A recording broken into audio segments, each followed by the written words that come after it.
चलिए आपको सीधे पंचकूला लिए चलते हैं, जहां नाडा साहिब गुरुद्वारा में हरियाणा के मुख्यमंत्री मनोहर लाल संबोधित कर रहे हैं।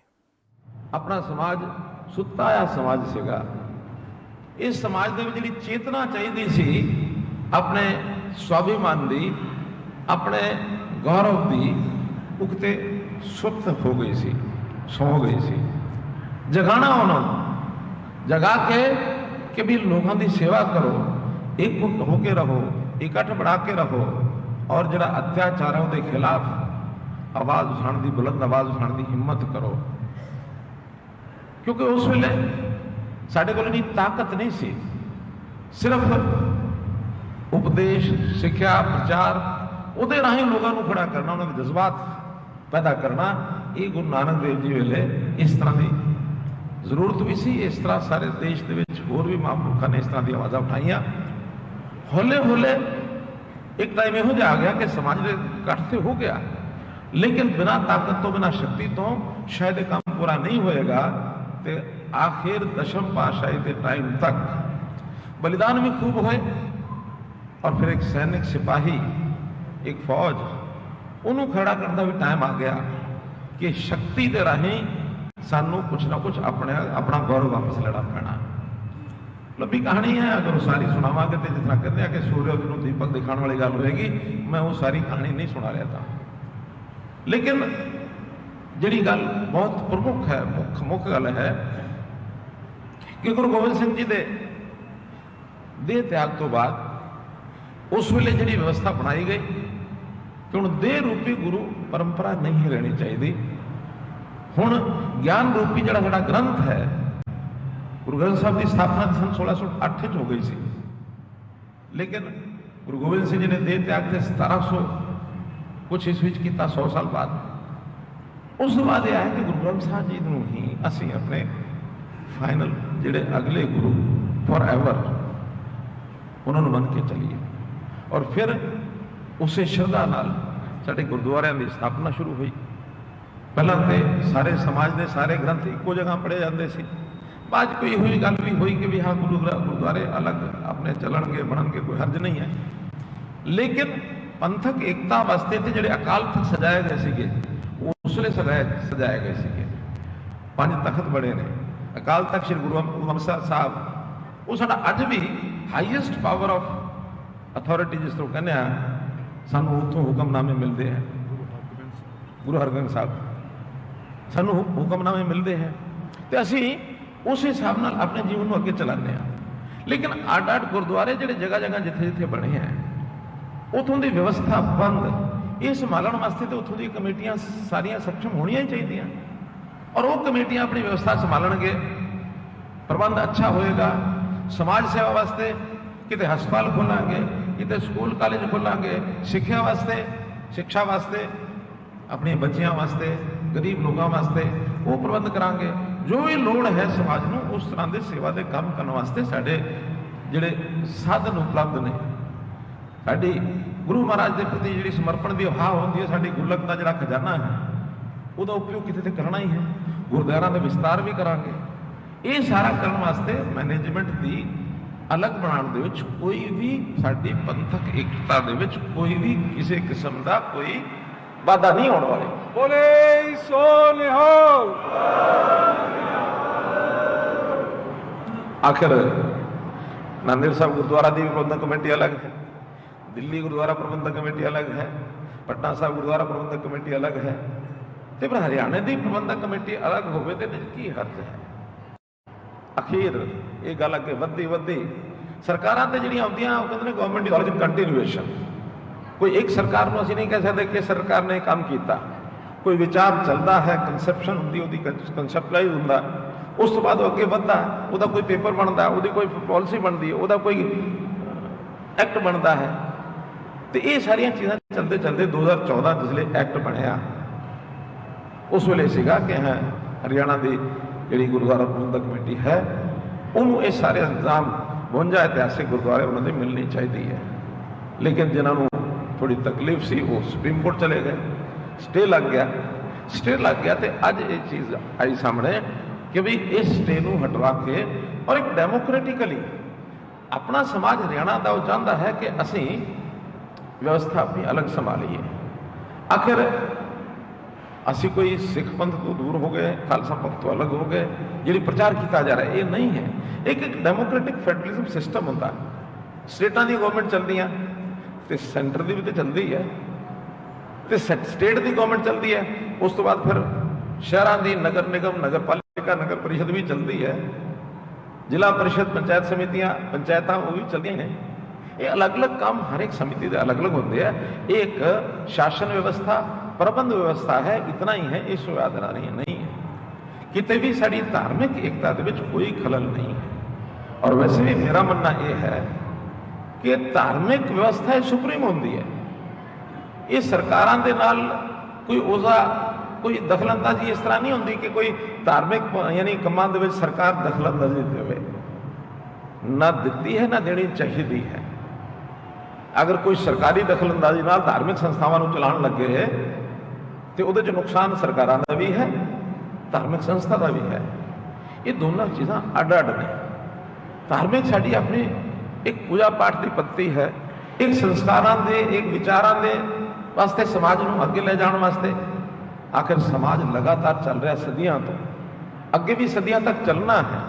ये शिक्षावां, परंपरावां, महापुरुषों के विचार ये आखिर किवें चलणगे? वो साडे व्यवस्था, ये जिहड़े साडे धार्मिक स्थान ने इत्थों ही चलते हैं। हाँ, सरकार उहदे च मैनेजमेंट दे विच थोड़ी मदद कर सकती है। असी जिवें गल आई कि संत महापुरुष विचार यानी संत महापुरुष विचार प्रसार योजना, उन्हां दे विचारां दा प्रसार किया जाए, उन्हें फैलाया जाए। असी एक योजना बनाई और उस योजना च जिन्ने भी महापुरखों के भावें वो जन्म शताब्दियां होण, भावें शहीदी दिवस होण, उन्होंने सरकार वालों मदद करके असीं मनाउण लग गए। तो ये गुरु नानक देव जी का 650 साला, 550 साला, गुरु गोबिंद सिंह जी का 350 साला, गुरु तेग बहादुर जी का 400 साला। इस तरह जिमें जोड़े अपने समाज रविदास जी को मनण वाले गुरु रविदास जी का जयंती साल, वाल्मीकि जी का जयंती का हुण मैं 3 दिन पहला भी 2 दिन पहला 7 तरीक को ही इतने अखंड पाठ प्रारंभ करा के उस बाद सीधे मैं गुहाना गया। गुहाना एक बहुत बड़ा प्रोग्राम महर्षि वाल्मीकि जी के जन्मदिन का उन्होंने किया। उस तो पहला भगत कबीर का, और भगत कबीर की जी सिक्ख्या है कितनी उच्च लैवल की सिक्ख्या है। एक श्लोक असी उन्होंने याद कर लीए ना, कबीरा खड़ा बाजार में ना काऊ से नहीं, कबीरा खड़ा बाजार में सबकी मांगे खैर, सबकी खैर। उन्होंने कहा कि मेरा समाज जो मैनू मनता वो खैर, सबकी मांगे खैर, ना काऊ से दोस्ती ना काऊ से वैर। बोले सो निहाल। गुरु नानक देव जी की सिक्ख्या चाहता है, नानक नाम चढ़दी कला तेरे पाने सरबत का भला। उन्होंने तो नहीं कहा कि सिखा का भला या साडा जिहड़ा खालसा पंथ जिन्होंने मनण वाला उन्होंने भला। उन्होंने किहदा भला किया? सरबत का भला। शास्त्रां असीं पढ़ने आ, सर्वे भवन्तु सुखिनः सर्वे सन्तु निरामया, सर्वे भवन्तु सुखिनः, सारे सुखी होण, सारे निरोगी होण। ते समाज दे इस तरह के जिहड़े उच्चारण सानूं मिलते संतां महापुरखां दे, उन्होंने सारे समाज की भलाई की कल्पना की है। असीं भी सारे समाज नूं नाल लैके चलना। राजनीति दे विच सब नूं लैके कई बार नहीं चलिया जाता। राजनीति दे विच टीचा हुंदा कि 51% ये टीचा है, 49 जिथे मर्जी जाण, क्योंकि उत्थे दा गणित होर है। उत्थों की जिहड़ी हिसाब किताब की तरीका है ना, वो कहंदे 49 बराबर 0, 51 बराबर 100। जो 49 हो कुछ नहीं होया, 0 रह गया, 51 मिल गया तो 100 तक पहुंच गया। लेकिन धार्मिक या पंथिक या इस तरह के जिहड़े काम ने, ये सारे समाज वास्ते ने। हाँ, ये साडा मुकाबला अगर हो सकता है तो दुनिया च होर बहुत सारिया ऐसिया तजीबा ने, उन्होंने नाल तो हो सकता है। अपने इस देश की जिहड़ी इतिहासिक ख्याति है, जिहड़े साडे इतिहासिक गुण ने, वो शांति कायम करने वास्ते असी किसी नाल लड़ के उन्होंने अपने थल्ले कब्जे करना एक कदे भी नहीं रहा इतिहास। हाँ, किसी ने अत्याचार किया ਉਹਦਾ ਮੁਕਾਬਲਾ ਕੀਤਾ। ਰਾਮ ਨਾਮ ਦੀ ਗਾਥਾ ਗੁਰੂ ਗ੍ਰੰਥ ਸਾਹਿਬ ਦੇ ਵਿੱਚ ਕਿੰਨੀ ਵਾਰੀ ਆਉਂਦੀ ਹੈ। ਰਾਮ ਜੀ ਦਾ ਇਤਿਹਾਸ ਕੀ ਹੈ? ਇਹ ਹੈ ਨਾ ਕਿ ਇੱਕ ਵਿਦਵਾਨ, ਉਹਨਾਂ ਨੇ ਮੰਨਿਆ ਕਿ ਰਾਵਣ ਵਿਦਵਾਨ ਹੈ, ਲੇਕਿਨ ਰਾਵਣ ਵਿਦਵਾਨ ਹੈ ਤੇ ਉਸਨੇ ਜਿਹੜਾ ਅਤਿਆਚਾਰ ਕੀਤਾ ਹੈ, ਉਹਦੇ ਜਿਹੜੇ ਕਰਮ ਨੇ, ਉਹਦੇ ਕਰਕੇ ਉਹਨੂੰ ਸਜ਼ਾ ਜ਼ਰੂਰ ਮਿਲਣੀ ਚਾਹੀਦੀ ਹੈ। ਜਿਸ ਲਈ ਯਾਨੀ ਸ਼ਈਆ ਤੇ ਮ੍ਰਿਤੂ ਸ਼ਈਆ ਤੇ ਰਾਵਣ ਪਿਆ ਸੀਗਾ, ਬਿਲਕੁਲ ਸਾਹ ਨਿਕਲਣ ਵਾਲੇ ਸੀ। ਰਾਮਚੰਦਰ ਜੀ ਨੇ ਆਪਣੇ ਛੋਟੇ ਭਰਾ ਲਕਸ਼ਮਣ ਨੂੰ ਕਿਹਾ ਕਿ ਵਿਦਵਾਨ ਹੈ ਰਾਵਣ, ਸ਼ਰਧਾ ਪੂਰਵਕ ਜਾਓ, ਕੁਝ ਸਿੱਖਿਆ ਲੈ ਕੇ ਆਓ। ਲੰਬੀ ਕਹਾਣੀ ਹੈ, 3 ਸਿੱਖਿਆ ਉਹਨਾਂ ਨੇ ਦਿੱਤੀਆਂ। ਉਹਨਾਂ ਕਿ ਵਿਦਵਾਨ ਦੀ ਜਿਹੜੀ ਹੈ ਉਹਦੀ ਤੁਸੀਂ ਆਦਰ ਕਰੋ, ਉਹਦਾ ਸਨਮਾਨ ਕਰੋ, ਅਨਿਆਏ ਨੂੰ ਸਹਿਣ ਨਹੀਂ ਕਰੋ, ਸਭ ਨੂੰ ਜਸਟਿਸ ਮਿਲੇ। ਇਹ ਮਹਾਂਪੁਰਖਾਂ ਦੀ ਜਿਹੜੀ ਗੱਲ ਹੈ, ਇਹ ਅਸੀਂ ਆਪਣੇ ਗੁਰਦੁਆਰਿਆਂ ਦੇ ਰਾਹੀਂ, ਆਪਣੇ ਮੰਦਿਰਾਂ ਦੇ ਰਾਹੀਂ, ਆਪਣੇ ਹੋਰ ਧਾਰਮਿਕ ਸਥਾਨਾਂ ਦੇ ਰਾਹੀਂ ਇਹ ਅਸੀਂ ਪ੍ਰਾਪਤ ਕਰਨੇ ਆ। ਇਹ ਲਗਾਤਾਰ ਚੱਲੇਗਾ, ਲੇਕਿਨ ਇਹਦਾ ਪ੍ਰਬੰਧ ਜਿਹੜਾ ਹੈ ਉਹ ਸਥਾਨੀ ਤੌਰ ਤੇ ਜਿਹੜੀ ਇੱਕ ਇਕਾਈ ਉਹਨੂੰ ਸੰਭਾਲ ਸਕਦੀ ਹੈ, ਉਹਨਾਂ ਨੂੰ ਕਰਨਾ ਚਾਹੀਦਾ ਹੈ। ਇਸ ਤਰ੍ਹਾਂ ਇਸ ਹਰਿਆਣਾ ਦੀ ਜਿਹੜੀ ਗੁਰਦੁਆਰਾ ਪ੍ਰਬੰਧਕ ਕਮੇਟੀ ਦੀ ਜਿਹੜੀ ਲੜਾਈ ਹੈ ਉਹ ਲੜੀ ਗਈ ਹੈ, ਸਭ ਨੇ ਮਿਲ ਕੇ ਲੜੀ ਹੈ। ਉਹਦੇ 'ਚ ਭਾਵੇਂ ਸਾਡੇ ਜਿੰਨਾ ਸਾਹਿਬ ਹੋਣ, ਜਗਦੀਸ਼ ਸਿੰਘ ਜੀ ਜਿੰਨਾ ਸਰਦਾਰ, ਭਾਵੇਂ ਨਲਵੀ ਸਾਹਿਬ ਦਾਸ ਸਿੰਘ ਜੀ ਹੋਣ, ਭਾਵੇਂ ਦਾਦੂਵਾਲ ਜੀ ਹੋਣ, ਭਾਵੇਂ ਸੰਤ ਮਹਾਰਾਜ, ਜਿੰਨੇ ਵੀ ਇੱਥੇ ਸੰਤਾਂ ਦਾ ਮਹਾਂਪੁਰਖਾਂ ਦਾ ਉਹਨਾਂ ਦਾ ਵੀ ਵਿਚਾਰ ਜਿਹੜਾ ਮਿਲਿਆ ਹੈ, ਇਹਨਾਂ ਦੀ ਵੀ ਤਾਕਤ ਵਿੱਚੋਂ ਸਾਰੀ ਤਾਕਤ ਇਹਨਾਂ ਦੀ ਮਿਲਣੀ ਹੈ। ਸਾਰੇ ਜਿਹੜੇ ਮੈਂਬਰ ਸੀਗੇ, ਕਈ ਵਾਰੀ ਮੇਰਾ ਮਿਲਣਾ ਹੋਇਆ ਇਹਨਾਂ 7-8 ਸਾਲਾਂ 'ਚ, ਕਿਸ ਲੜਾਈ ਨੂੰ ਲੜੀ ਹੈ। ਉਸ ਵੇਲੇ ਵੀ ਅਸੀਂ ਕਿਹਾ ਜੋ ਵਕੀਲ ਕਰਨਾ ਵਕੀਲ ਕਰੋ, ਸਰਕਾਰ ਦੀ ਤਰਫੋਂ ਅਸੀਂ ਵਕੀਲ ਕਰਾਂਗੇ, ਔਰ ਉਹ ਅਸੀਂ ਸਾਰੇ ਕੰਮ ਕੀਤੇ। ਅਖੀਰ ਸੁਪਰੀਮ ਕੋਰਟ ਨੇ ਜਿਹੜਾ ਡਿਸੀਜਨ ਦਿੱਤਾ, ਮਨ 'ਚ ਪ੍ਰਸੰਨਤਾ ਹੋਈ ਕਿ ਇੱਕ ਆਪਣੇ ਹੱਥ ਦੇ ਵਿੱਚ ਇੱਕ ਪ੍ਰਬੰਧਨ ਦੀ ਇੱਕ ਤਾਕਤ ਮਿਲੀ ਹੈ। ਉਸ ਪ੍ਰਬੰਧਨ ਦੀ ਤਾਕਤ ਨੂੰ ਅਸੀਂ ਬਿਨਾਂ ਕਿਸੇ ਭੇਦਭਾਵ ਵਿਤਕਰੇ ਤੋਂ ਸਾਰੇ ਸਮਾਜ ਦੇ ਹਿੱਤ ਵਿੱਚ ਜੋ ਕੰਮ ਹੋਣਗੇ ਉਹ ਕਰਾਂਗੇ। ਉਹਦੇ 'ਚ ਸਿੱਖਿਆ ਦੀ ਗੱਲ ਆਈ ਹੈ, ਸਕੂਲ ਕਾਲਜਾਂ ਦੀ ਗੱਲ ਆਈ ਹੈ, ਜਿੰਨਾ ਸਾਹਿਬ ਨੇ ਵੀ ਕਈ ਵਾਰੀ ਕਿਹਾ ਹੈ, ਬਾਕੀਆਂ ਨੇ ਵੀ ਕਿਹਾ ਹੈ। ਅਸੀਂ ਉੱਥੇ ਹਸਪਤਾਲਾਂ ਦੀ ਜਿਹੜੇ ਕੋਈ ਮੈਡੀਕਲ ਕਾਲਜ ਵੀ ਖੁੱਲ੍ਹਣ ਤੱਕ ਦੀ ਗੱਲ ਆ ਸਕਦੀ ਹੈ। ਪਿੱਛੇ ਇੱਕ ਵਾਰੀ ਗੱਲ ਆਈ ਕਿ ਸਿਰਸਾ 'ਚ ਅਸੀਂ ਮੈਡੀਕਲ ਕਾਲਜ ਖੁੱਲ੍ਹਣਾ, ਤਾਂ ਅਸੀਂ ਉਸ ਵੇਲੇ ਕਿਹਾ ਕਿ ਕੋਈ ਧਾਰਮਿਕ ਇਹੋ ਜਿਹੀ ਸੰਸਥਾ ਕਿ ਆਵੇ ਜਿਹਦੇ ਕੋਲ ਪੈਸਾ ਭੰਡਾਰ ਹੈ, ਅਗਰ ਇਹ ਸਮਾਜ ਦੇ ਕੰਮ ਆਏਗਾ, ਔਰ ਜਿੰਨੀ ਸ਼ਰਧਾ ਬਣੇਗੀ ਉਨਾ ਸਮਾਜ ਉਹਦੇ ਯੋਗਦਾਨ ਵੀ ਕਰੇਗਾ। ਕਿ ਸਾਡਾ ਫਿਕਸ ਟੈਕਸ ਤੇ ਹੈ ਨਹੀਂ, ਜਿਵੇਂ ਹੁਣੇ ਦਾਦੂਵਾਲ ਜੀ ਕਹਿ ਰਹੇ ਸੀਗੇ ਕਿ ਅਸੀਂ 4 ਗੁਰਦੁਆਰੇ ਜਿਹੜੇ ਸੰਭਾਲੇ, ਉਸ ਤੋਂ ਬਾਅਦ ਬਜਟ ਉਹਦਾ ਅਸੀਂ ਪ੍ਰੋਫਿਟ 'ਚ ਲੈ ਕੇ ਆਏ, ਕਿਉਂਕਿ ਲੋਕਾਂ ਦੀ ਸ਼ਰਧਾ ਵਧੀ। ਲੋਕਾਂ ਨੂੰ ਇਹ ਲੱਗਦਾ ਹੈ ਕਿ ਸਾਡਾ ਪੈਸਾ ਠੀਕ ਜਗ੍ਹਾ ਜਾਏਗਾ, ਖੁੱਲ੍ਹ ਕੇ ਦਾਨ ਵੀ ਕਰਦੇ ਹੈ। ਜਿੱਥੇ ਉਹਦੇ ਸ਼ੱਕ ਹੋ ਜਾਏ ਕਿ ਪਤਾ ਨਹੀਂ ਕਿੱਥੇ ਜਾਏਗਾ, ਕੌਣ ਵਰਤੇਗਾ, ਕਿਵੇਂ ਵਰਤੇਗਾ, ਉੱਥੇ ਲੋਕਾਂ ਦੇ ਜੇਬ 'ਚ ਫਿਰ ਟਟੋਲਦੇ ਆ ਛੋਟਾ ਨੋਟ ਕਿਹੜਾ। ਹੁਣ ਤੇ ਨੋਟ ਦੇਖਦੇ ਆ, ਪਹਿਲਾਂ ਸਿੱਕੇ ਹੁੰਦੇ ਸੀ ਕਿ ਸਭ ਤੋਂ ਛੋਟਾ ਸਿੱਕਾ ਜਿਹੜਾ ਉਹ ਜਾ ਕੇ ਚਲਾ ਕੇ ਆਓ। ਸ਼ਰਧਾ ਨਹੀਂ ਹੈ, ਲੇਕਿਨ ਜਿੱਥੇ ਸ਼ਰਧਾ ਹੋ ਗਈ ਉੱਥੇ ਲੋਕੀ ਉਸ ਤਰ੍ਹਾਂ ਦਾ ਕੰਮ ਕਰਦੇ, ਖੁੱਲ੍ਹ ਕੇ ਆਉਂਦੇ ਆ।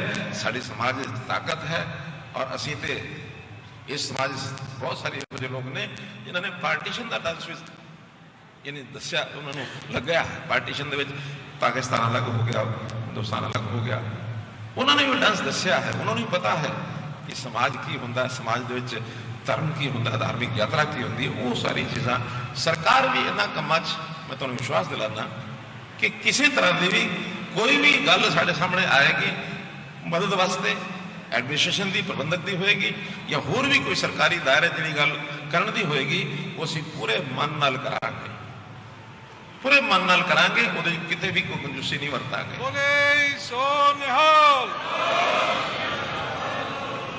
ਉਦਾਹਰਨ ਵਾਸਤੇ ਇਸੇ ਗੁਰਦੁਆਰਾ ਸਾਹਿਬ ਨਾਡਾ ਸਾਹਿਬ ਦਾ ਇੱਕ ਇੱਥੇ ਪਲਾਟ ਪਿਆ HSIDC ਦਾ। ਇਹਨਾਂ ਨੂੰ ਮੈਨੂੰ ਕਿਹਾ ਕਿ ਵੀ ਉਹ ਪਲਾਟ ਸਾਨੂੰ ਮਿਲਣਾ ਚਾਹੀਦਾ। ਹੁਣ HSIDC ਸੰਸਥਾ ਇਹ ਜੀ ਹੈ ਕੋਈ ਹਿਸਾਬ ਕਿਤਾਬ ਲਗਾਉਣ ਲੱਗ ਜਾਂਦੀ ਹੈ, ਅਸੀਂ ਕਿੰਨੇ ਦਾ ਖਰੀਦਿਆ ਸੀ, ਕਿੰਨੇ ਦਾ ਸਾਡਾ ਵਿਕੇਗਾ। ਉਹਨਾਂ ਨੇ ਬਹੁਤ ਸਾਰੀ ਇੱਕ ਵੱਡੀ ਰਾਸ਼ੀ ਬਣਾਈ। ਮੈਂ ਕਿਹਾ ਨਹੀਂ ਵੀ ਇੰਨੀ ਰਾਸ਼ੀ ਮੈਂ ਕਹਿ ਵੀ ਨਹੀਂ ਸਕਦਾ ਗੁਰਦੁਆਰਾ ਸਾਹਿਬ ਨੂੰ, ਗੁਰਦੁਆਰਾ ਨਾਡਾ ਸਾਹਿਬ ਦੇ ਜਿਹੜੇ ਪ੍ਰਬੰਧਕ ਨੇ, ਕਹਿ ਵੀ ਨਹੀਂ ਸਕਦਾ ਮੈਂ। ਤੁਸੀਂ ਇਹਨੂੰ ਠੀਕ ਠਾਕ ਕਰੋ ਤਾਂ ਕਿ ਤੁਹਾਡਾ ਖਾਤਾ ਵੀ ਪੂਰਾ ਹੋ ਜਾਏ, ਔਰ ਉੱਥੋਂ ਅਸੀਂ ਕੁਛ ਨਾ ਕੁਛ ਲੈ ਕੇ ਤੇ ਉਸ ਖਾਤੇ 'ਚ ਪਾ ਸਕੀਏ। ਉਹ ਫਾਈਲ ਚੱਲ ਰਹੀ ਹੈ, ਮੈਨੂੰ ਲੱਗਦਾ ਹੈ ਕਿ ਬਹੁਤ ਜਲਦੀ ਉਹਦਾ ਅਸੀਂ ਫੈਸਲਾ ਕਰਾ ਦੇਵਾਂਗੇ। ਤੇ ਮੈਂ ਫਿਰ ਅੱਜ ਦੇ ਇਸ ਮੌਕੇ ਤੇ ਸਮਾਜ ਦੇ ਸਭ ਆਗੂਆਂ, ਸਭ ਜਿਹੜੇ ਮੁਖੀਆ ਲੋਕ ਨੇ, ਭਾਵੇਂ ਜਿਤਨੇ ਵੀ ਜਥੇਬੰਦੀਆਂ ਨੇ, ਜਿਤਨੇ ਵੀ ਸਾਡੇ ਡੇਰੇ ਸਾਹਿਬਾਨ ਨੇ, ਜਾਂ ਜਿਹੜੇ ਆਪਣੇ ਗੁਰਦੁਆਰਾ ਪ੍ਰਬੰਧਕ ਕਮੇਟੀ ਦੇ ਜਿਹੜੇ ਪਹਿਲੇ ਮੈਂਬਰ ਨੇ, ਇੰਨਾ ਹੀ ਮੈਂ ਕਹਿ ਸਕਦਾ ਕਿ ਇੱਕ सब नाल मिल के सलाह करके इस प्रबंधन नूं जब तक नवीं चोण नहीं होंदी, क्योंकि नवीं चोण वेले ते उही गल है जिहड़ी नलवी साहब ने कही है कि डेमोक्रेटिक प्रोसैस दे नाल उहदी चोण होएगी। ਉਹਦੇ ਚ ਚੁੱਕ ਕੇ ਪਹਿਲਾਂ ਐਕਟ ਬਣਿਆ ਸੀ 18 ਮਹੀਨੇ ਦਾ ਕਿ 18 ਮਹੀਨੇ ਦੇ ਚੋਣ ਕਰਾਵਾਂਗੇ, ਤਦ ਤੱਕ ਐਡਹੌਕ ਕਮੇਟੀ ਬਣਾਈ ਗਈ ਸੀ। ਲੇਕਿਨ ਉਸ ਵਿੱਚ ਇਹ ਨਹੀਂ ਸੀ ਲਿਖਿਆ ਕਿਤੇ ਵੀ ਕਿ ਅਗਰ ਮੰਨ ਲਓ ਕੋਈ ਕੋਰਟ ਦੇ ਵਿੱਚ ਮਾਮਲਾ ਹੋ ਜਾਵੇ, ਕੋਈ ਹੋਰ ਕਾਰਨ ਹੋ ਜਾਵੇ, 18 ਮਹੀਨੇ ਬੀਤ ਜਾਣ ਫਿਰ ਵੀ ਨਾ ਹੋਵੇ, ਫਿਰ ਕੀ ਕਰੋਗੇ? ਉਹਦੇ 'ਚ ਨਹੀਂ ਸੀ ਲਿਖਿਆ। ਨਵੇਂ ਸਿਰੇ ਤੋਂ ਉਹਦੇ 'ਚ ਲਿਖ ਦਿਆਂਗੇ ਕਿ ਵੀ ਹੁਣ ਜਦੋਂ ਸੁਪਰੀਮ ਕੋਰਟ ਦਾ ਫੈਸਲਾ ਆਇਆ ਹੈ, ਅੱਜ ਅਸੀਂ ਇਹ ਫੈਸਲਾ ਕੀਤਾ ਹੈ, ਹੁਣ ਸਾਨੂੰ ਜਿਹੜਾ ਜ਼ੀਰੋ ਪੀਰੀਅਡ ਮੰਨ ਕੇ ਕੋਰਟ ਵਾਲਾ 18 ਮਹੀਨੇ ਦਾ ਟਾਈਮ ਸਾਨੂੰ ਦੇ ਦਿਓ ਔਰ ਅਸੀਂ 18 ਮਹੀਨੇ 'ਚ ਨਵੀਆਂ ਚੋਣਾਂ ਕਰਾ ਦਿਆਂਗੇ। ਨਵੀਂ ਚੋਣ ਕਰਾ ਕੇ ਡੈਮੋਕ੍ਰੈਟਿਕਲੀ ਜਿਹਨੂੰ ਸਮਾਜ ਚੁਣੇਗਾ, ਸਾਡਾ ਕੋਈ ਹਸਤक्षेप ਉਹਦੇ 'ਚ ਨਹੀਂ ਰਹੇਗਾ। ਜਿਹਨੂੰ ਚੁਣੇਗਾ ਇਹ ਜਿਹੜੀ ਜੋ ਵੀ ਐਡਹੌਕ ਕਮੇਟੀ ਹੋਏਗੀ ਉਹਨਾਂ ਨੂੰ ਸਪੋਰਟ ਕਰ ਦੇਗੀ ਔਰ ਫਿਰ ਆਪਣੀ ਵਿਵਸਥਾ ਆਪਣੀ ਮਰਜ਼ੀ ਨਾਲ ਸਾਰੇ ਸੰਭਾਲਣ। ਸਰਕਾਰ ਦਾ ਉਹਦੇ 'ਚ ਕੋਈ ਦਖਲਅੰਦਾਜ਼ੀ ਨਹੀਂ ਰਹੇਗੀ। ਇਹ ਵਿਵਸਥਾ ਥੋੜੀ ਜਿਹੀ ਕਰਨੀ ਹੈ, 2 ਦਿਨ 4 ਦਿਨ ਸਭ ਨਾਲ ਸਲਾਹ ਕਰਕੇ ਕਰਾਂਗੇ। ਸਾਬਕਾ ਜਿਹੜੇ ਵੀ ਸਾਡੇ ਪ੍ਰਧਾਨ ਨੇ, ਵਾਈਸ ਪ੍ਰੈਜ਼ੀਡੈਂਟ ਨੇ, ਜਿਹੜੇ ਜਨਰਲ ਸਕੱਤਰ ਨੇ ਜਾਂ ਹੋਰ ਵੀ ਜਿਹੜੇ ਅਹੁਦੇਦਾਰ ਨੇ ਜਾਂ ਮੈਂਬਰਸ ਨੇ, ਸਭ ਨੂੰ ਗੱਲ ਕਰਕੇ ਪੁੱਛ ਕੇ ਕਿ ਆਗੂ ਕਿਹੜੇ ਕਿਹੜੇ ਲੋਕ ਨੇ। ਹੋ ਸਕਦਾ ਕਿ 2014 ਵਿੱਚ ਕੁਝ ਲੋਕ ਇਹੋ ਜਿਹੇ ਸਮਾਜ ਦੇ ਬਹੁਤ ਅੱਛਾ ਸਥਾਨ ਸੀ। ਅੱਜ ਮੈਂ ਉਸ ਲਿਸਟ ਨੂੰ ਉਠਾ ਕੇ ਦੇਖਣਾ, ਕਈ ਲੋਕ ਤੇ ਰੱਬ ਨੂੰ ਪਿਆਰੇ ਹੋ ਗਏ, ਕਈ ਲੋਕਾਂ ਨੇ ਆਪਣੀ ਇਨੇਬਿਲਿਟੀ ਦਿਖਾਈ ਹੈ ਕਿ ਮੈਂ ਨਹੀਂ ਕੰਮ ਕਰ ਸਕਦਾ, ਇਹੋ ਜਿਹੀ ਵੀ ਗੱਲਬਾਤ ਹੋਈ ਹੈ। ਤੇ ਨਵੇਂ ਸਿਰ ਤੋਂ ਸਾਰੀ ਗੱਲਬਾਤ ਸਭ ਨਾਲ ਸਲਾਹ ਕਰਕੇ ਆਉਣ ਵਾਲੇ ਥੋੜੇ ਦਿਨਾਂ 'ਚ ਉਸ ਵਿਵਸਥਾ ਨੂੰ ਕਰਾਂਗੇ। ਸਭ ਨਾਲ ਸਲਾਹ ਨਾਲ ਕਰਾਂਗੇ, ਬਿਨਾਂ ਸਲਾਹ ਕੀਤੇ ਨਹੀਂ ਕਰਾਂਗੇ। ਇਹ ਮੈਂ ਵਾਅਦਾ ਕਰਨਾ। ਇੰਨਾ ਹੀ ਹੈ ਕਿ ਕਈ ਵਾਰੀ ਵਾਰ-ਵਾਰ ਆਇਆ ਹੈ ਕਿ ਸੀਐਮ ਦਾ ਸਾਥ ਦਿਓ। ਮੈਂ ਇਸ ਗੱਲ ਨੂੰ ਮੰਨ ਕੇ ਚੱਲਣਾ, ਵਿਸ਼ਵਾਸ ਕਰਕੇ ਚੱਲਣਾ ਕਿ ਹਰਿਆਣਾ ਸਰਕਾਰ ਦੇ ਸਿਸਟਮ ਤੋਂ ਕੋਈ ਬਾਹਰ ਨਹੀਂ ਰਹੇਗਾ। ਇਹ ਮੇਰਾ ਵਿਸ਼ਵਾਸ ਹੈ।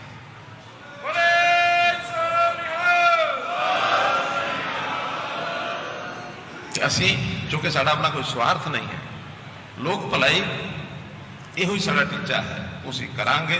ਤੁਹਾਨੂੰ ਮੈਂ ਵਿਸ਼ਵਾਸ ਦਿਲਾਣਾ ਤੇ ਫਿਰ ਤੋਂ ਗੁਰੂ ਮਹਾਰਾਜ ਦਾ ਮੈਂ ਸ਼ੁਕਰਾਨਾ ਕਰਨਾ ਹਾਂ ਕਿ ਜਿਨ੍ਹਾਂ ਦੇ ਛਤਰ ਛਾਇਆ, ਜਿਨ੍ਹਾਂ ਦੇ ਦੇਖ ਰੇਖ 'ਚ ਅਸੀਂ ਆਪਣਾ ਜੀਵਨ ਬਿਤਾ ਰਹੇ ਹਾਂ ਔਰ ਇਹਨਾਂ ਦੀ ਹੀ ਮੈਂ ਸਮਝਦਾ ਤਾਕਤ ਸਾਨੂੰ ਮਿਲੀ ਹੈ ਕਿ ਇਹ ਅਸੀਂ ਫੈਸਲਾ ਸਹੀ ਕਰਾ ਸਕੇ ਹਾਂ ਔਰ ਇਸ ਫੈਸਲੇ ਨਾਲ ਸਾਰਾ ਸਮਾਜ ਸੁਖੀ है। बहुत बहुत बधाई, बहुत बहुत शुक्रिया। हरियाणा के मुख्यमंत्री मनोहर लाल को आप सुन रहे थे। उनकी तरफ से नाडा साहब गुरुद्वारा पहुंचकर मत्था टेका गया। उसके बाद अपने संबोधन में उनकी तरफ से कहा गया कि हरियाणा सिख गुरुद्वारा प्रबंधक कमेटी के चुनाव को लेकर सरकार की तरफ से, हमारी तरफ से कोशिशें जारी हैं। 18 महीने के अंदर चुनाव करा लेंगे और उसके साथ साथ जब तक चुनाव नहीं होते हैं इसको हमें और ज्यादा मजबूत बनाना है।